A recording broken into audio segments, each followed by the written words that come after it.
오늘의 주요 뉴스입니다. 방역당국이 최근 마스크 미착용으로 인한 집단 감염 사례가 많다고 보고 공공장소 등에 마스크를 비치하기로 했습니다. 경찰도 13일부터 마스크 미착용 단속을 방해하는 행위에 대해 엄정 대응하기로 했습니다.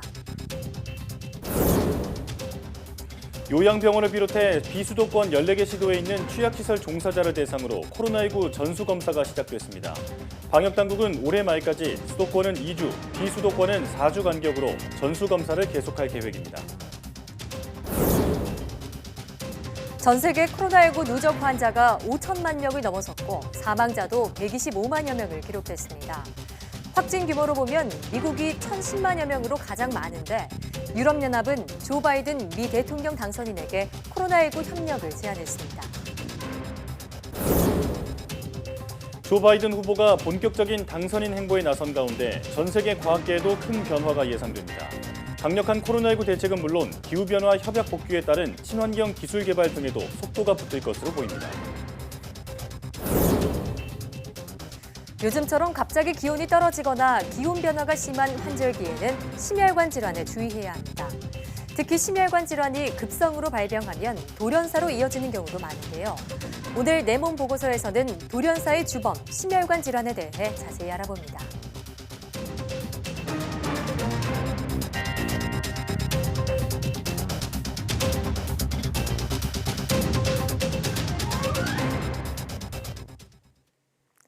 여러분 안녕하십니까? 사이언스 투데이입니다.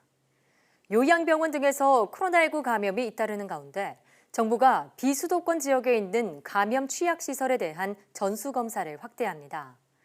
중대본은 9일부터 수도권 이외 14개 시도의 감염 취약시설 종사자와 이용자를 대상으로 전수검사를 실시한다고 밝혔습니다. 정부는 올해 말까지 수도권은 2주, 비수도권은 4주 간격으로 추가 전수검사를 해서 감염 확산을 막는다는 계획입니다.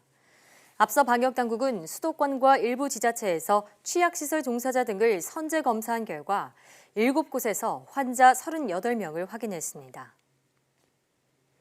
마스크 미착용 단속을 방해하는 행위에 대해 앞으로 경찰이 엄정 조처하기로 했습니다. 서울지방경찰청은 오는 13일부터 마스크 미착용자에 부과되는 과태료 조처와 관련해 공무집행을 방해할 경우 엄정 대응하겠다고 밝혔습니다. 그러면서 신고와 단속 과정 등에서 혼선을 줄이기 위해 서울시와 실무 협의를 진행 중이라며 방역당국의 지침이나 기준이 현장에 잘 안착할 수 있도록 지원하겠다고 설명했습니다. 오는 13일부터 마스크 미착용 시 과태료 10만 원이 부과됩니다. 천연 및 화학, 합성 섬유 등을 접합해 만든 부직포 마스크의 안전관리가 한층 강화됩니다.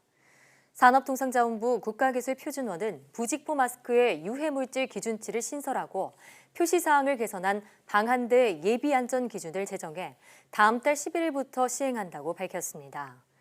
최근 나노필터 등 일부 부직포 소재 제조 공정에서 발암성 등을 지닌 유해물질인 디메틸 포름아미드 또는 디메틸 아세트아미드가 사용돼 안전관리의 필요성이 제기됐습니다. 앞으로 부직포 마스크 제조업자는 유해물질을 기준치인 킬로그램당 5mg 이하로만 제작해 출시할 수 있습니다. 아울러 비말 차단 기능이 검증되지 않은 일반 부직포 마스크를 보건용 마스크로 오인하는 사례가 많아 가정용 섬유 제품 표시를 의무화하도록 했습니다.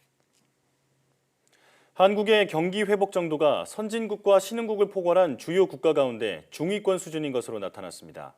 국제금융센터에 따르면 미국 싱크탱크 브루킹스 연구소와 영국 파이낸셜 타임스의 세계 경제 회복 추적 지수, 즉 타이거 지수 집계에서 한국은 8월 현재 마이너스 0.76을 기록했습니다.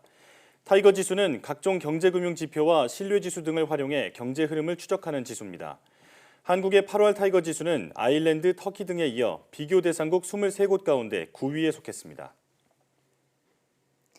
중소기업 일시휴직자 2명 중 1명이 사업 부진이나 조업 중단 때문에 휴직 상태인 것으로 나타났습니다. 중소기업연구원과 통계청에 따르면 올해 9월 현재 종사자 300인 미만 중소기업의 일시휴직자 71만 2천 명 가운데 사업 부진이나 조업 중단으로 인한 일시휴직자는 35만 7천 명으로 50%를 넘었습니다. 지난해 9월에는 중소기업의 사업 부진이나 조업 중단에 따른 일시휴직자가 4만 3천 명으로 전체 일시휴직자의 14% 수준에 머물렀습니다.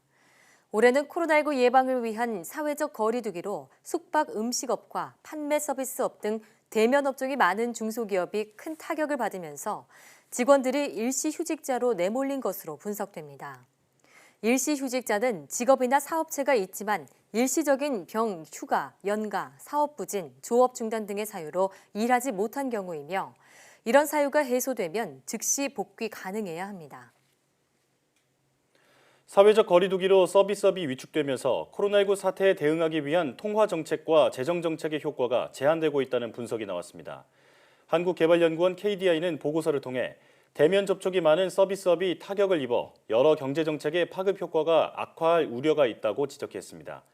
이어 보통 거시경제 정책은 총 수요를 확대해 실물 경기를 개선하는 효과가 있지만 사회적 거리 두기 강화로 서비스업이 위축되면 이런 효과가 덜 나타날 수 있다고 평가했습니다.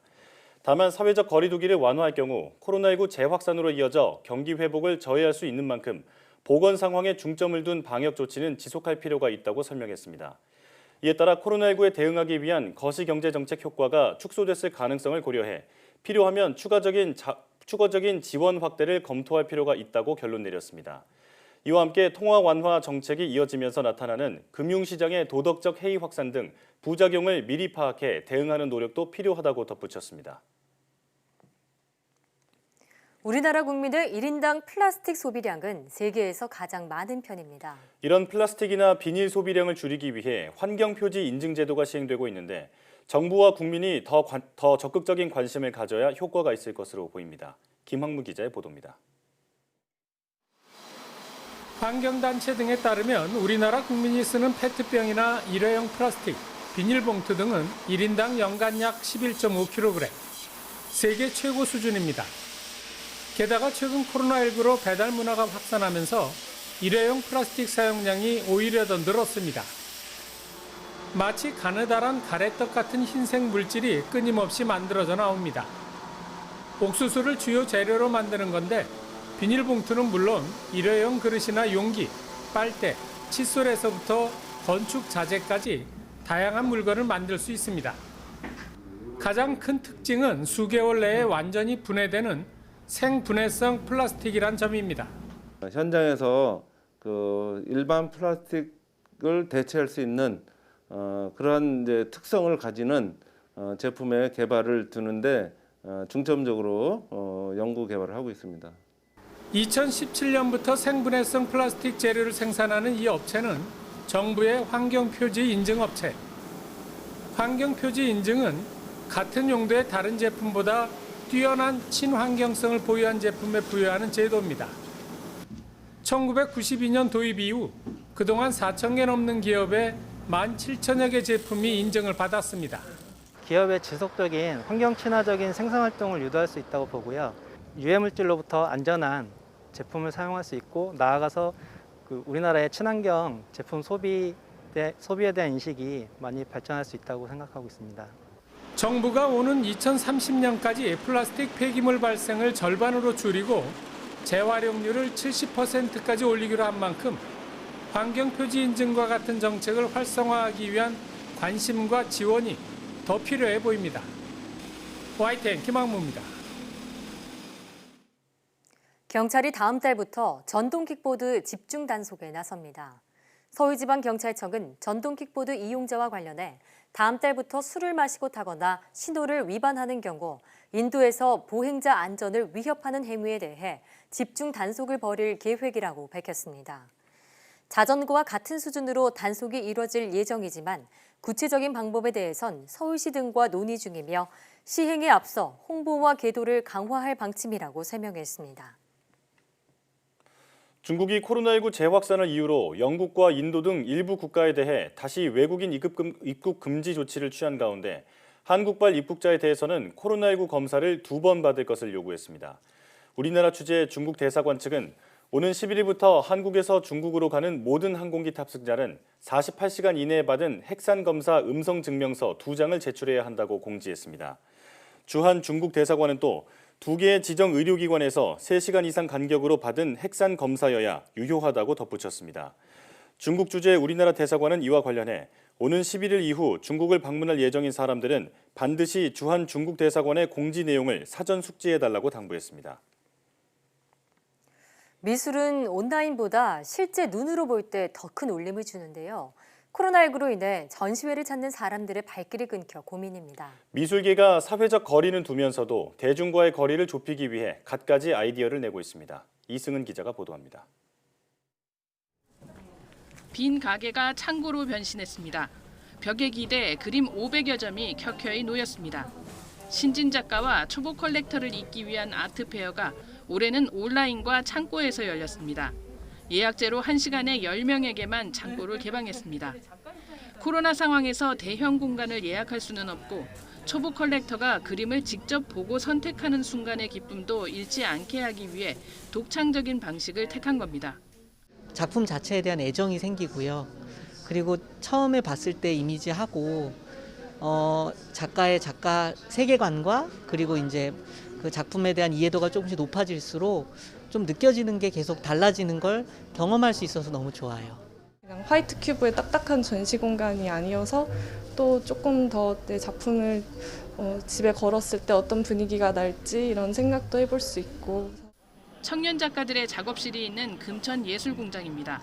야외 주차장에 작품들이 나왔습니다. 작업실 개방 행사에 필수적인 전시회를 어떻게 치를까 고민하다 주차장 전시라는 대안을 마련한 겁니다. 역시 미술은 이제 살 대 살로 부딪혀서 봐야 합니다. 정부 조사 결과를 보면 여러 예술 직군 가운데서도 미술인 가구의 경제적 수입이 가장 적습니다. 자신의 색깔을 갖춰가는 시기의 입주 작가들은 경제적인 것은 둘째치고 관람객과 다른 작가와의 소통 단절이 코로나가 주는 가장 큰 고통이라고 말합니다. 더 명확해진 것 같아요. 저는 이 시기를 겪음으로써 나는 그럼에도 불구하고 이걸 하고 싶은 사람이구나.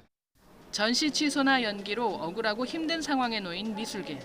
코로나 여파를 이기기 위해 묘안을 짜내고 있습니다. YTN 이승은입니다.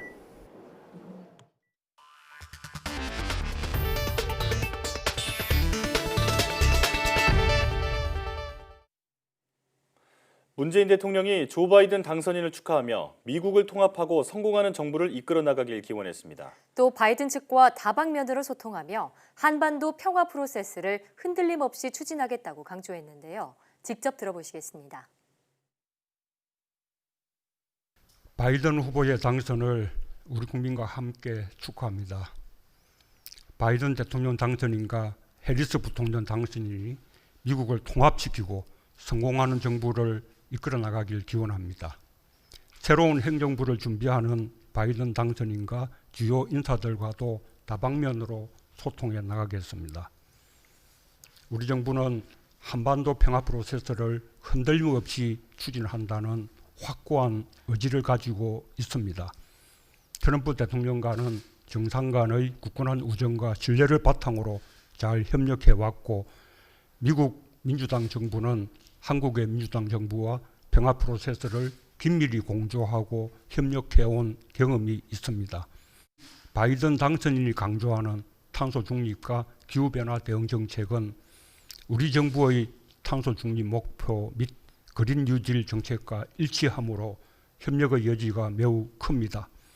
이렇게 유사한 가치 지향과 정책적 공통점이 코로나 이후 시대를 함께 열어가는 밑거름이 되길 기대합니다. 대선 승리를 선언한 조 바이든 미국 대통령 당선인이 이제 본격적인 정권 인수 절차 작업에 들어갔습니다. 선거대책본부를 해체하고 별다른 공개 일정 없이 코로나19 대응책 마련에 몰두한 것으로 알려졌습니다. 미국 델라웨어주에서 김지환 특파원이 보도합니다. 조 바이든 당선인의 선거대책본부가 있는 델라웨어주 윌밍턴 체이스 센터. 작업자들이 철골 구조물을 분해하느라 여념이 없습니다. 대선 승리 선언 대국민 연설까지 진행한 만큼 선거 대책본부 해체 작업에 바로 들어간 겁니다. 해체 작업은 불과 하루 만에 끝났는데요. 크레인에 걸렸던 대형 성조기와 건물 벽에 붙었던 바이든 연수막도 이렇게 내려갔습니다. 바이든 선거 캠프 측은 앞으로 기자회견이나 중요한 발표는 워싱턴에서 진행할 것으로 보인다고 밝혔습니다. 바이든 당선인 측은 대통령직 인수위 홈페이지도 가다듬었습니다. 당선인이 해야 할 업무의 우선순위를 나열했는데 코로나19 대응을 최우선 과제로 꼽았습니다. 12명 규모 코로나19 TF 구성을 약속했는데 공동팀장은 비맥머시 전 공중보건 서비스 단장과 데이비드 캐슬러 전 식품의약국 국장이 맡을 것으로 전해졌습니다. I will name a group of leading scientists and experts as transition advisors to help take the Biden-Harris COVID plan and convert it into an action blueprint that will start on January the 20th. 바이든 당선인의 승리 연설이 있던 날 미국의 코로나19 확진자는 12만 6천 명으로 4월 연속 10만 명을 넘어섰습니다. 전체 확진자도 1,000만 명 돌파를 앞두고 있어서 쉽지 않은 문제를 풀어내야 하는 상황입니다. 바이든은 취임과 동시에 마스크 의무 착용이나 검사 확대 등 적극적인 방역 정책을 펼칠 것으로 전해졌습니다. 바이든이 사실상 대통령 행보에 나서면서 부인 질 바이든에게도 이목이 쏠리고 있습니다. 질 바이든 여사는 백악관 입성 후에도 현재의 대학 교수 활동을 계속한다고 밝혀 미 헌정 사상 최초로 백악관에서 출퇴근하는 투자 퍼스트레이디가 탄생할 전망입니다. 델라웨어주 윌밍턴에서 YTN 김지환입니다. 이처럼 조 바이든 당선인이 코로나19 TF 구성에 나선 가운데 전 세계 코로나19 누적 확진자가 5천만 명을 넘어섰습니다. 유럽연합은 바이든 당선인에게 협력을 제안했습니다. 최문석 기자의 보도입니다. 전 세계적으로 코로나19 누적 확진자는 5천만 명을 넘어섰습니다. 국제 통계 사이트 월드오미터 집계를 보면 오늘 누적 확진자는 5,065만 명까지 늘었습니다. 지난달 18일 4천만 명을 넘어선 이후 21일 만에 1,000만 명이 다시 늘어난 것입니다. 사망자도 126만 명에 이릅니다. 코로나19의 최대 피해국은 미국입니다. 미국의 누적 확진자는 세계 최다인 1,026만 명입니다. 대통령 선거일은 지난 3일 이후 확진자가 크게 늘어 최근 열흘 사이에만 100만 명이 증가했습니다. 숨진 사람도 24만 3천 명으로 세계에서 가장 많습니다. 미국의 보건 전문가들은 연말 연휴에 사람들이 많이 모여 식사를 하면서 확산 속도가 더 빨라질 것을 우려하고 있습니다. 유럽 상황도 심상치 않습니다. 프랑스는 하루 사이에 사상 가장 많은 8만 6천 명의 확진자가 늘었습니다. 이탈리아와 영국 등도 영업시간 제한 등 규제를 강화하고 있지만 확산은 꺾이지 않고 있습니다. 유럽연합은 바이든 미 대통령 당선자에게 코로나19 협력을 제안했습니다. Together, we will address pressing global challenges. The corona pandemic, I look forward to driving this global agenda together with the next president of the United States, Joe Biden. 전문가들은 코로나19 바이러스가 활발해지는 겨울을 맞이해 북반구에서 확산 속도가 빨라질 것이라며 오는 몇 달간 바이러스 쓰나미가 몰려올 것으로 전망했습니다. YTN 최문석입니다. 도널드 트럼프 미국 대통령은 선거 조작을 거듭 주장하며 대선 패배 불복을 다시 확인했습니다. 하지만 공화당과 측근 인사들 사이에서는 아름다운 퇴장을 준비해야 한다는 목소리도 나오고 있습니다. 워싱턴 강태욱 특파원의 보도입니다. 주말과 휴일 골프장을 찾은 트럼프 대통령의 입장은 여전했습니다. 트윗에 장문의 글을 올려 선거 조작 의혹을 거듭 제기했습니다. 우편투표 인증 시스템에 문제를 제기하며 전체 선거까지 의심을 확대했습니다. 불복 선언을 했던 기자회견 때 내놓은 대규모 소송을 불사하겠다는 의지도 다시 확인했습니다. We think there's going to be a lot of litigation because we have so much evidence, so much proof, and it's going to end up perhaps at the highest court in the land. 백악관에서는 아들 도널드 주니어와 에릭이 이 같은 입장을 견지하는 것으로 전해졌습니다. 개인 변호사인 루디 줄리아니 전 뉴욕시장도 부정투표의 증거를 제시하겠다며 트럼프 대통령에 힘을 보태고 있습니다. With all that, you would have expected that be a high degree of security and a high degree of inspection that would be provided for mail-in ballots. 하지만 공화당과 백악관에서는 다른 목소리도 나오고 있습니다. 조지 W. 부시 전 대통령은 바이든 당선인의 대선 승리를 축하하면서 대선은 공정했고 결과는 분명하다고 강조했습니다. 부인 멜라니아 여사가 트럼프 대통령에게 대선 패배 수용을 얘기하기 시작했다고 CNN은 전했습니다. 사위인 쿠슈너 보좌관도 결과 수용을 촉구해 왔다는 점을 다른 이들에게 언급해 왔다는 보도도 나오고 있습니다. 일각에서는 트럼프의 생각에 가장 큰 영향력을 미치는 딸 이방카의 조언이 결정적인 역할을 할 것이라는 해석도 나오고 있습니다. 여기에 공화당 의원들 사이에서도 선거 결과를 뒤집을 가능성이 희박하다는 판단으로 균열이 생기고 있습니다. 그런 만큼 트럼프 대통령이 아름답게 퇴장할 수도 있다는 가능성이 커지고 있습니다. 워싱턴에서 YTN 강태욱입니다. 미국 대선에서 패한 도널드 트럼프 대통령이 불화를 빚어온 마크 에스퍼 국방장관을 경질하지 않을 것으로 예상된다고 정치 전문 매체 폴리티코가 전했습니다. 현지 시각 8일 폴리티코에 따르면 임명을 요구한 2명의 행정부 관리가 트럼프 대통령이 내년 1월 차기 대통령 취임시까지 남은 몇 주 동안 에스퍼 장관을 해임하지 않을 것으로 예상된다고 말했습니다. 공화당 상원 지도부가 백악관에 에스퍼의 자리를 지켜줄 것을 촉구했으며 미치 맥코널 원내대표와 제임스 인호프 상원 군사위원장은 백악관의 상황을 흔들지 말라고 압박했다고 한 관리는 전했습니다. 트럼프 대통령은 에스퍼 장관과 지난 여름 이후 다양한 이슈를 놓고 충돌했으며 그의 경질 가능성이 계속 거론돼 왔습니다. 다만 행정부 관리들의 언급에도 불구하고 트럼프 대통령은 인사 문제에 대한 생각을 바꾼 전력이 있고 이는 에스퍼의 자리가 100% 안전하지는 않다는 것을 의미한다고 폴리티코는 전했습니다. 올해 미국 대선은 최초, 최다 등의 갖가지 기록이 쏟아진 선거이기도 했습니다. 미국 현대사의 또 하나의 획을 그은 2020 미 대선을 조수현 기자가 정리했습니다. 트럼프 대통령과 바이든 당선인은 이번 선거에서 각각 7천만 표 이상을 확보했습니다. 미 대선 역사상 한 후보가 7천만 표를 넘긴 게 이번이 처음이었습니다. 종전 최고 기록은 2008년 6,950만 표를 득표한 오바마 전 대통령. 올해 바이든 당선인은 7,535만 표, 트럼프 대통령은 7,108만 표를 얻었습니다. 트럼프 대통령으로서는 역대 두 번째 기록을 세우고도 패배한 셈입니다. 이번 대선에서는 또 최소 1억 5,980만 명이 투표한 것으로 잠정 집계됐습니다. 투표율은 66.8%로 1900년 이후 120년 만에 최고치를 기록할 것이라는 전망입니다. I'm happy to see all the involvement and the excitement, participation. I think that's a good thing. 우편 투표를 포함한 사전 투표자가 1억 명을 넘어서며 역대 최고를 기록했는데 특히 우편 투표자가 4년 전 대선보다 2배 이상 늘었습니다. And I just want to make sure my vote gets counted. I hope every American is doing the same thing, voting as early as possible. 민주당이 사전 투표에서 강세를 보이면서 바이든 당선인의 승리를 이끈 것으로 분석됩니다. 대통령의 나이도 새로운 기록을 만들었습니다. 지금까지는 최고령 취임 기록이 만 70세의 트럼프 대통령이었는데 바이든의 내년 1월 기준 나이는 만 78세로 그 기록을 넘어서게 됩니다. 이와 함께 2020 미 대선은 최초의 여성 부통령 당선이라는 또 하나의 이정표도 남겼습니다. YTN 조수연입니다.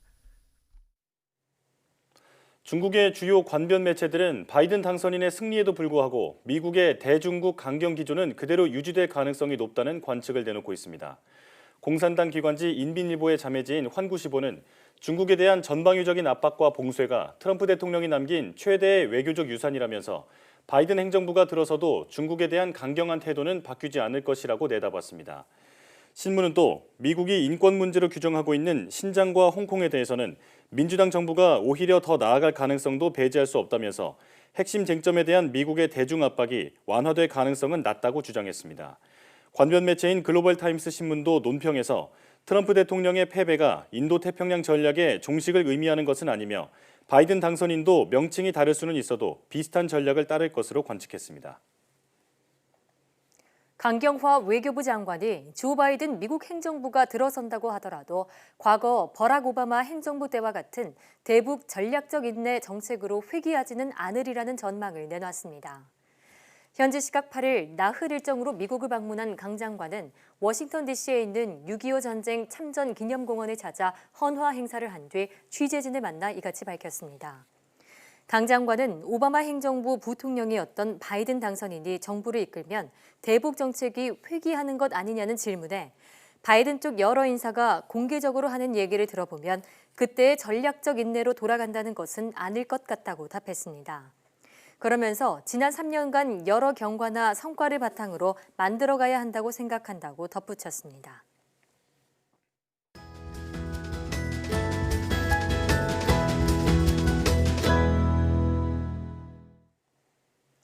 요즘처럼 기온 변화가 심한 환절기에는 심혈관 질환에 특히 유의해야 하는데요. 평소에는 증상이 없어도 급성으로 발병하면 돌연사할 가능성이 높다고 합니다. 이러한 심혈관 질환의 원인은 무엇이고 어떻게 예방해야 할까요? 오늘 내문보고서에서는 돌연사의 주범 심혈관 질환에 대해 알아보겠습니다. 가톨릭대학교 인천성모병원 심장혈관내과 최익준 교수와 함께합니다. 교수님 어서 오십시오. 어서 오세요. 자, 찬바람과 함께 일교차가 무척 큰 환절기가 됐습니다. 이럴 때 특히 주의해야 하는 게 바로 심혈관 질환이라고 하는데요. 자, 일단 그 기온이 심장에 어떤 영향을 주는지부터 설명해 주시죠. 네, 그 신체의 중심 체온은 대기 온도와 습도에 의해 조절되고 주위 대기 온도나 중심 체온의 변화는 우리 몸에 다양한 생리적 반응을 일으킵니다. 예. 기온이 떨어지면 피부를 통한 열 손수질을 최소화하기 위해서 혈관을 수축하게 되고 또 신진대사를 통한 열 생산을 증가시키려고 오한이 발생합니다. 예. 이런 급성기 반응들은 주로 교감신경계를 통해서 반응하게 되는데 그럼 심박수가 상승하고 혈압이 높아지게 됩니다. 예. 또 혈소판이 활성화되고 염증 반응 활성도도 증가하게 되는데요. 네. 실제 기온이 1도 정도 떨어지면 심장이 수축했을 때 혈압인 수축기 혈압이 1.3, 심장이 이완했을 때 혈압인 이완기 혈압이 0.6 정도 올라가는 것으로 보고되었습니다. 네. 이런 일련의 생리적 반응은 결국 심혈관 질환 발생을 증가시키는데요. 실제 심근경색증은 여름보다는 겨울철의 빈도가 약 50% 이상 증가하는 것으로 알려져 있고 네. 사망률 또한 겨울철이 더 높은 것으로 알려져 있습니다. 그렇군요. 그러니까 추운 겨울철에 혈관이 수축하면서 혈압이 올라갈 수 있다 이런 말씀인 거죠. 네, 그런데 이러한 심혈관 질환이요 돌연사를 유발할 수도 있다고 들었는데요. 특히 심혈관 질환 가운데 돌연사 위험이 큰 질환은 어떤 것들이 있을까요? 네, 돌연사의 약 한 80% 정도가 관상동맥 질환입니다. 예. 관상동맥 질환은 심장 혈관이 막혀 혈액이 원활하게 공급되지 못할 때 발생하는 질환인데요. 혈관 안에 콜레스테롤이나 노폐물 등이 쌓여지면서 혈관이 좁아지는 것이 됩니다. 예. 보통 협심증이나 심근경색 등이 여기에 속하게 됩니다. 심장 근육으로 혈액 공급이 부족할 때 심장 근육 내의 전기 생리학적 상태의 변화가 나타나고 아주 치명적인 부정맥이 발생하면서 돌연사가 나타나게 됩니다. 네, 이 돌연사를 유발하는 그 심혈관 질환 중에서 대표적으로 협심증을 꼽아 주셨는데요. 협심증의 경우는 종류가 다양하다고 들었거든요. 각각 어떤 특징이 있는 건지 설명해 주시죠. 협심증은 크게 세 가지로 분류가 됩니다. 안정형 협심증, 불안정형 협심증, 변형 협심증 이렇게 세 가지로 나뉘게 됩니다. 네.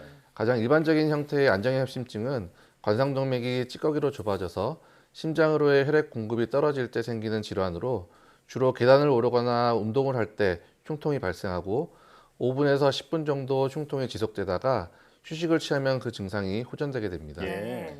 불안정형 협심증은 흉통이 최근 1개월 이내에 발생하거나 점점 더 강도가 심해지거나 활동뿐만 아니라 안정 시에도 지속적인 흉통이 생기는 경우입니다. 예. 마지막으로 변형 협심증은 관상동맥이 비정상적으로 수축하면서 심장으로 가는 혈액이 일시적으로 줄어들거나 차단되어서 흉통이 나타나는 질환입니다. 예. 운동 여부와 상관없이 나타나고 한밤중이나 이른 새벽에 자다가 갑자기 가슴이 조이는 증상을 느낄 수 있습니다. 예. 네.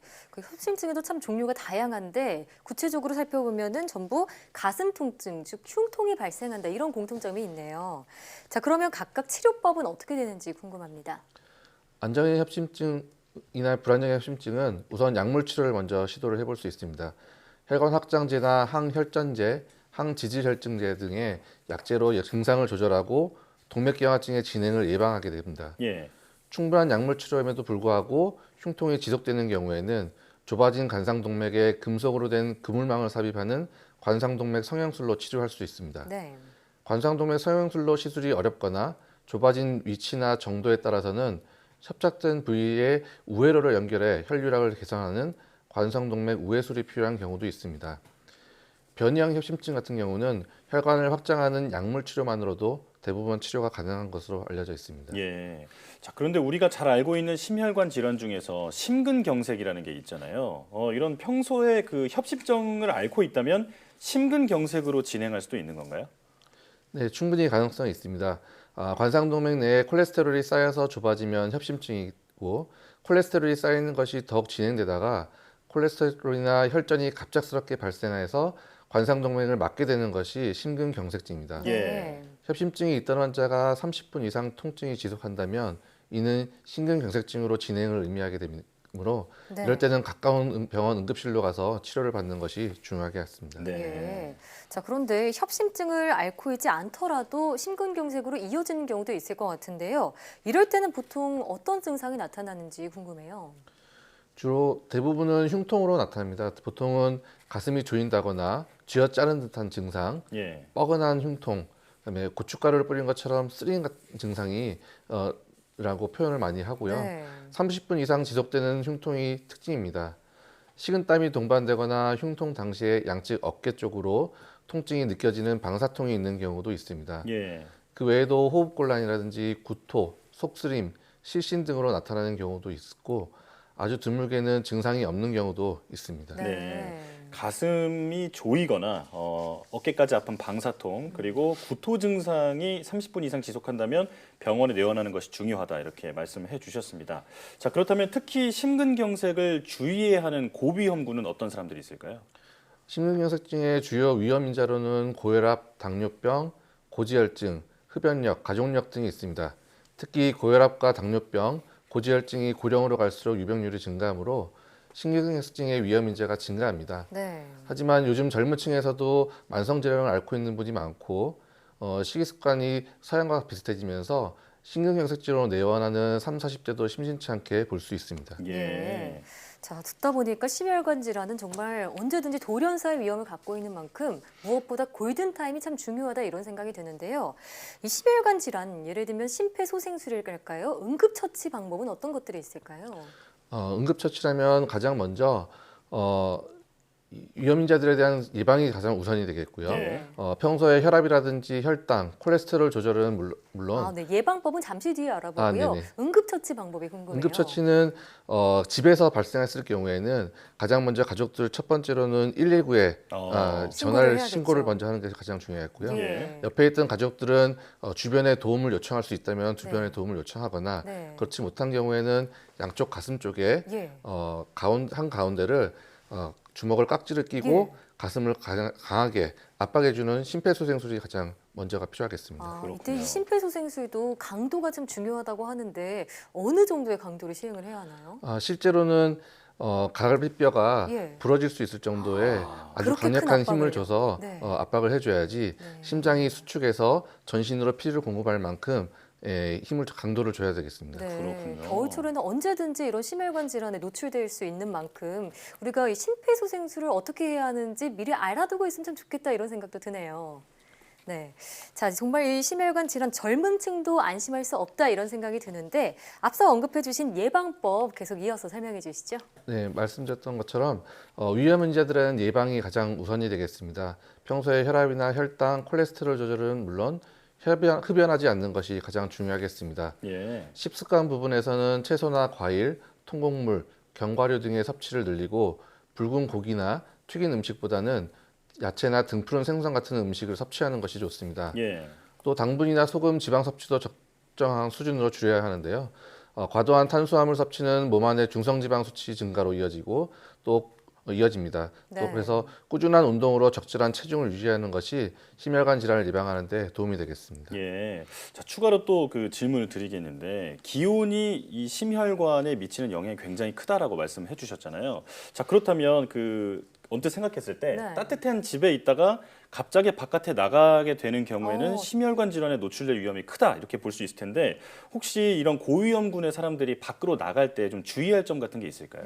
말씀하신 것처럼 기온이 낮은 곳에서 계속 있는 것도 위험할 수 있겠지만은 따뜻한 곳에서 차가운 곳으로 갑작스러운 기온 변화가 더 위험하다고 볼 수가 있겠습니다. 네. 말씀드린 것처럼 기온 변화가 갑작스럽게 나타나면서 교감신경계 활성화가 되고 혈압이라든지 맥박의 변화가 나타나면서 예. 이런 여러 가지 심혈관 질환이 발생하는 것으로 알려져 있기 때문에 네. 이런 고위험군 환자들은 외출할 때 특히 날씨가 추운 날에는 항상 보온내 신경을 쓰고 따뜻한 목도리라든지 네. 여러 가지 보온 대비를 충분히 하고 외출을 하는 것이 아주 중요하겠습니다. 그렇군요. 자, 오늘 심혈관 질환에 대해서 이것저것 들어보고 또 마지막에 예방법에 대해서 들어봤는데 네. 사실 대부분 우리가 다 잘 아는 아주 상식적인 건강관리법이라는 생각이 들어요. 네, 심혈관 질환이 이런 돌연사의 원인일 수도 있는 만큼의 평소에 잘 관리를 해야겠다 이런 생각이 들었습니다. 자, 지금까지 가톨릭대학교 인천성모병원 심장혈관내과 최익준 교수와 함께했습니다. 오늘 말씀 잘 들었습니다. 고맙습니다.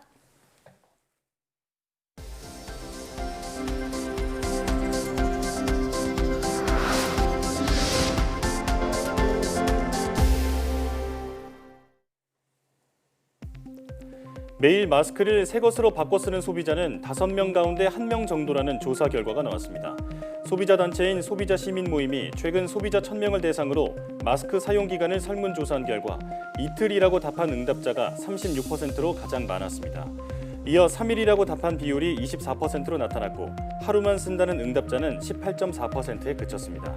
식품의약품안전처는 밀폐, 밀집, 밀접시설에서 사용했거나 젖었을 경우 새 마스크로 바꿔야 하지만 오염 우려가 적은 곳에서 일시적으로 사용한 경우 독일인이 다시 사용할 수 있다고 설명하고 있습니다.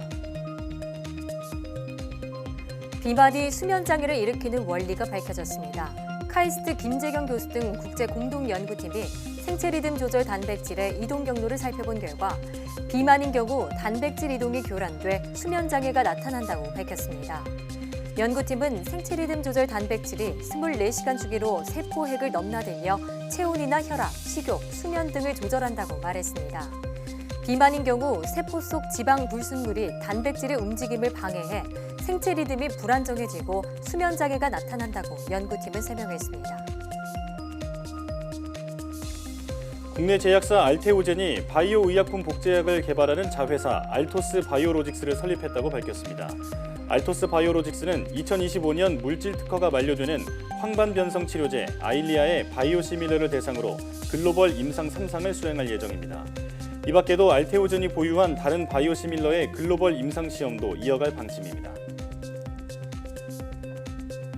크리스탈 지노믹스가 개발 중인 췌장암 치료제 아이발티 노스타트가 식품의약품안전처의 신속심사 대상 의약품으로 지정됐습니다. 신속심사 대상 의약품으로 지정되면 다른 의약품보다 먼저 품목허가 심사를 받을 수 있어 일반적으로 120일이 걸리는 심사 기간이 90일로 단축됩니다. 아이발티 노스타트는 췌장암 환자를 대상으로 한 임상 2상 시험에서 안전성을 확인하고 효과를 입증했습니다. 대한민국 엔지니어상 11월 수상자로 LG화학 강병일 연구위원과 일신웰스 박상혁 수석연구원이 선정됐습니다. 강병일 연구위원은 기존 플라스틱보다 성형성이 좋고 품질이 뛰어난 ABS 신제품을 개발한 공로를 인정받았습니다. 박상혁 수석연구원은 저렴한 친환경 촉매로 식물류 가소제를 만들어 환경 호르몬 문제를 일으키는 기존 가소제를 대체했다는 평가를 받았습니다. 대한민국 엔지니어상은 산업 현장의 기술 혁신을 장려하기 위해 제정된 상으로 과기정통부는 매월 대기업과 중소기업 엔지니어를 각 한 명씩 선정해 장관상과 상금 700만 원을 주고 있습니다.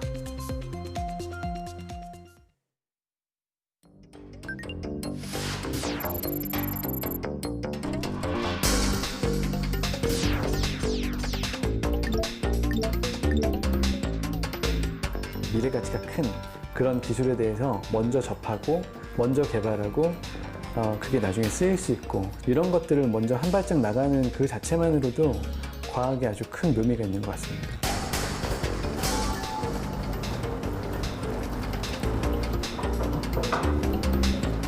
그게 더 자연스러울 것 같은데? 추울 것 같은데. 감염 미팅 때 말씀드렸던 대로 이게 크니까 너무 온도가 너무 죠 대략 한 6연억 정도 있으면 제시게끔 온도를 측정할 수 있게 라인을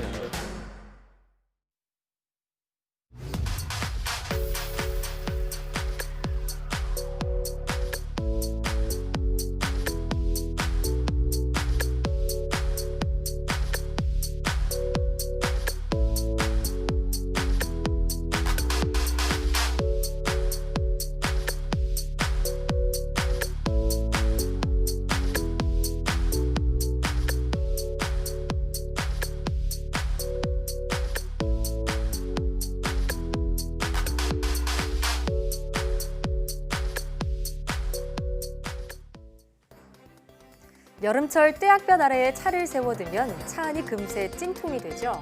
이 바깥의 태양열은 반사하고 또 안쪽의 열은 밖으로 빼내는 신소재를 개발한 한 과학자가 있습니다. YTN 사이언스 휴먼 다큐 브라보 K 사이언티스트. 오늘은 빛을 연구해서 새로운 소재를 개발하는 빛공학자 송영민 교수를 만나봅니다. 많은 시청 바랍니다. 사이언스 투데이 여기서 마칩니다. 함께해 주신 여러분 고맙습니다.